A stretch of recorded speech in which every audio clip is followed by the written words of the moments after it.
Political war is brewing in Tamil Nadu, even as the DMK has fired a salvo over the floor test. They're now upping the ante over Amma's legacy in Tamil Nadu. We're talking about her legacy not just in politics but also as far as her public welfare schemes is concerned. We're all very aware of brand Amma. So today we take you down memory lane and show you what Amma's legacy is all about, and if the DMK's threat does come good, what does AIADMK stand to lose? Take a look at this report.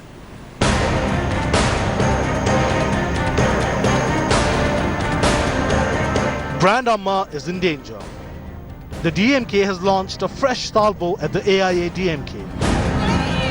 DMK's acting president M.K Stalin has demanded the removal of Jayalalitha's portrait from government offices, citing a conviction in the disproportionate assets case. The DMK has not stopped at that. They want Amma's image to be removed from all public welfare schemes. The DMK's demand has left the AIADMK infuriated. At a time when politicos are fighting it out in the name of Amma, a move to wipe out Jaya's presence could delve a body. And here's why. Jayalalithaa has left behind a slew of public welfare schemes and programs under the Amma banner. To ease the ordeals of those suffering from hunger amid inflation, the late Chief Minister launched a most ambitious project, Amma Canteen, in 2013. Amma Canteen, which provided food to poor at subsidized rates, is credited to be her most successful scheme. With Amma Canteen, she catered to the hungry. But Amma with a water bottle scheme served the thirsty. Launched in 2013, with minimal price of 10 rupees, Amma water bottles are sold at bus stands. And she didn't stop at that. In 2014, as medicine prices were skyrocketing, Jaya launched 10 Amma pharmacies across Tamil Nadu at a cost of 10 crore. These pharmacies provided medicines at rates 10% less than the market prices. From Amma Canteen to pharmacies to water bottles and even salt, brand Amma has redefined populism in Tamil Nadu. And if the DMK succeeds in pushing forward its demand, it will be nothing short of a political masterstroke. Bureau Report, India Today. Alright, joining us on this broadcast now is Mr. Narayan Lakshman, Senior Deputy Editor of The Hindu, as well as Mr. K.C. Palanisamy of the AIADMK. Mr. Narayan, if I can come to you first, amidst all the headlining of the conviction of Sachikala Natarajan in the DA case, somewhere along the line, it's been forgotten that Jayalalithaa too has been convicted. Do you see some merit in what the DMK is really demanding today? Actually, I do not see merit at all because what they are clearly doing is embarking on a strategy of political adventurism where they are trying to find a tactical opportunity to break up the AIADMK, which has survived that floor test that we were all looking at, and we saw all the drama with the MLAs being taken to Kuvatur Resort and all that. So now that that has passed, they are still pressing forward with whatever few salvos are left to unseat this government. Now, you could argue on the one hand that that is a legitimate strategy within democratic politics, and certainly it is their right to do so, but we must examine whether it stands on firm basis constitutionally or otherwise, or even in terms of just making political sense. And this is where we must ask about Amma's legacy, as your program today is correctly identified. This is all about the history of Dravidian politics in terms of the mass welfare schemes that not only Amma but MGR before her and even other Dravidian leaders, including from the DMK's own side, have undertaken since 1967 at least. We're looking at the 50th anniversary of the Dravidian movement, effectively. And so that is a big question to ask. If you're looking at the legality of it, because Jayalalithaa passed away, the charges against her were actually abated. That is the legal standpoint of view. Okay.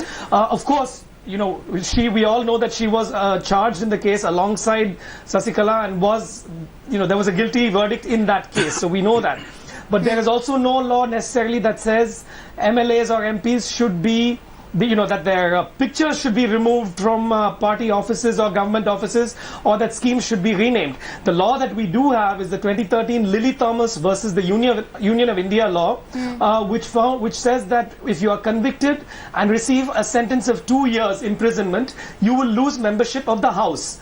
Now, to extend that into looking at party affairs is an entirely new question, as far as I can see. So let's take that forward with the DMK as well. Mr. R.S. Bharti of the DMK is an MP. The Rajya Sabha is joining us on the phone lines. Mr. Bharti, while many may say there is some sort of a merit in what you're demanding here, that Jayalalitha's images be removed from government offices, that brand Amma also be hit and her images be removed from several welfare schemes. Is this just a ploy, another ploy really by the DMK to gain maximum political mileage? Well, see, DMK, our leader, Mr. M.K Stalin, who is leader of the opposition, has given a petition to the Chief Secretary. A person who has been convicted with the Supreme Court, though she is no more, but charges have been proved. And she is the main accused in that case. And she has been convicted for 4 years and 100 crores fine. And since she is dead, she did not go to the jail. But whereas the charges have been proved, therefore, the portrait of a person who has been convicted should not be in any of the government office. And she is no more. No former chief minister's photos kept there. India's photos not there. But Mr. Bharti, having said that, she is someone who served in politics for very long, known very popularly for her public welfare schemes. So why target her welfare schemes? Why demand that her image be removed from these programs? It's the prerogative of the AIADMK after all. See, there were so many welfare schemes implemented by our leader, Mr. Karunanidhi. Are you sure against that? No. See, government after government, whenever there is a chief minister, there is no wrong in putting the portrait. But that's the government's prerogative, Mr. Bharti. Yes, but now she is no more and she has been convicted. It is shame on the part of the government to portray a convicted person's portrait, and we have also made the complaint to the Chief Secretary, and some of the people have approached the court, and we are also thinking of approaching the court for legal remedy. Okay, Mr. Bharti, request you to stay on with us. I'm going to take your point of view forward with Mr. K.C. Palanisamy of the AIADMK. Mr. Palanisamy, the DMK believes that we cannot glorify a criminal, that we cannot glorify someone who's been convicted in a case and who has, of course, been convicted by the highest court, by the Supreme Court. What is your stand, your party's stand, as far as these developments are concerned? Yeah, if we take DMK's activities from last 14th, they are playing their cards in favor of Ms. Sasikala. On 14th, had DMK behaved democratically, had they acted upon on the floor of the House, this government should have been defeated on the floor of the House. But they created an unruly situation inside the House, which led this government to survive. So that is a collusive act. They have acted in collusion with Ms. Sasikala. Then thereafter, they filed a very, very weak petition before the High Court challenging the assembly proceedings. Then thereafter, from 14th, only after 22nd, Mr. Stalin started talking about Amma. Why should he want to prevent the schemes in the name of Amma, which is being benefited by lakhs and lakhs of people,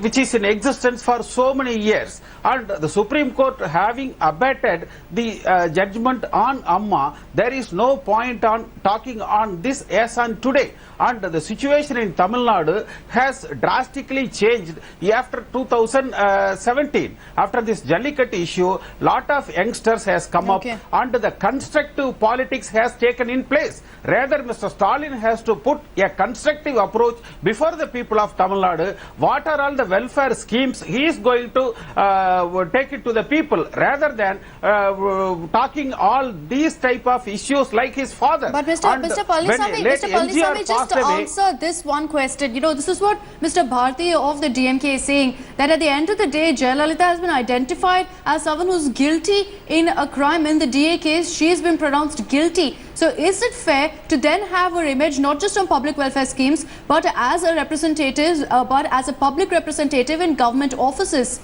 They claim it's a glorification of a criminal.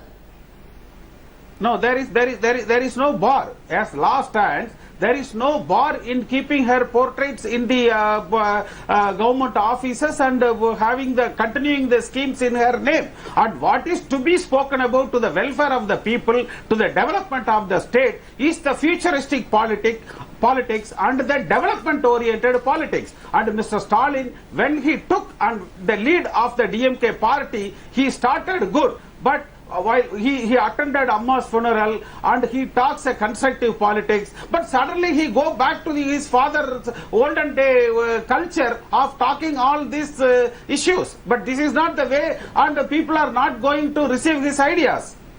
Okay, all right.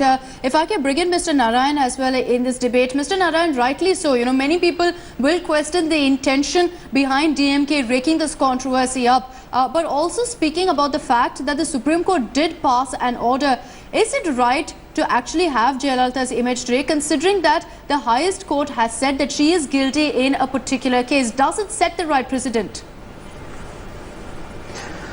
That's a great question, Akshita. I think that gets to the heart of the matter, and I think what I was also trying to say earlier is that, and my panelists have said too, is that she has come to be the face of these mass welfare schemes, which you have not seen for a few years but many decades. Now I totally agree with you that given that this verdict has come out and it has gone against her, even if those charges are abated because of her death, it is a fact that in an ideal world, yes, her pictures would come down and the party would distance itself from her name and her image. But this is not an ideal world. This is the world of Tamil politics. It is a highly sentimental, dramatic world full of, passions, betrayal, loyalty, questions like that, which are very emotional. It's not about the clinical, sort of sterile political field that you're looking at, and the principles that you can apply from that field. So while it is totally true, there will always be many people, residents of Tamil Nadu, who associate Jayalalithaa with these schemes and have an undying loyalty towards her, no matter what legal case goes against her or so on. That is the psyche that we are dealing with. It is not sort of the system that you could see, for example, in other countries or even in other parts of India. So that's what I think is the important point to remember. Yes, and I completely agree. Tamil Nadu politics definitely is a league apart from the rest of the country. But is Amma above a Supreme Court order? Is another question that definitely needs to be asked. We're going to have to slip into a short break. On the other side, what we'll also discuss is whether this is a political masterstroke by the DMK. Because if brand Amma is hit, will it spell doom for the AIADMK? Welcome back. Our focus is on the latest political developments in Tamil Nadu, where in an unbelievable twist, the DMK has now sought for Jayalalitha's portraits to be removed from government offices and her image be removed from all public welfare schemes post the DA case verdict. Before I bring in a representative of the AIADMK as well as a senior journalist, let's go across to Mr. Saravanan of the DMK, who's joining us over the phone lines. Mr. Saravanan, first of all, take us through the kind of steps that the DMK has taken in this regard. We know that Mr. Stalin has said very clearly that Jayalalitha's images, her portraits, must be removed from government offices. But how far have you really taken this forward? See, our leader, Mr. M.K. Stalin, has met the Chief Secretary, handed her a representation and asked her to look into this issue, because this will be like mocking the Supreme Court. The Supreme Court has categorically said that Vijay Jayalalithaa was also involved in the DA case, and the evidence points out that without her active connivance, this would not have been possible. So the case has been abated since she is no more. So just because the allegation that she's abated doesn't absolve her of the corruption taint. When that is the situation, the taxpayers' money should not be used for propagating such a person. That is the reason why our leader, Mr. M.K. Stalin, took this. So we are waiting the action that is going to be taken by the Chief Secretary on this regard. But constitutionally and legally speaking, there is no provision that stops anyone who's been convicted from their images, being put up, from their portraits being put up in government offices, or for that matter in public welfare schemes that they actually started. No, see, it's not only about legal thing. We are going to anyway, legally, the courts only will have to decide what it is right or wrong. But morally, when the Supreme Court has said that, and you are eulogizing her, you are trying to felicitate her, I think that will be not in a democratic setup. I don't think that kind of a thing will be acceptable morally. Right. And Okay, all right, Mr. Saravanan, thanks for speaking to India today. So the DMK making it clear they'll be taking this forward as well in the coming days. Mr. Palaniswamy, this is something that I spoke about before we slipped into a short break. Is the AIADMK over-reliant on Amma's image, on brand Amma? And if something happens tomorrow, will that be the end of your party essentially? Because, in every sphere, in every possible way, the AIADMK has milked the political legacy of Jayalalithaa. No, the founder of the party is late Puratchi Thalaivar MGR. That was followed by late Amma. And the party's foundation is so strong. We have 1 crore 67 lakhs party cadres, which is the largest party. And our vote share is beyond 55%.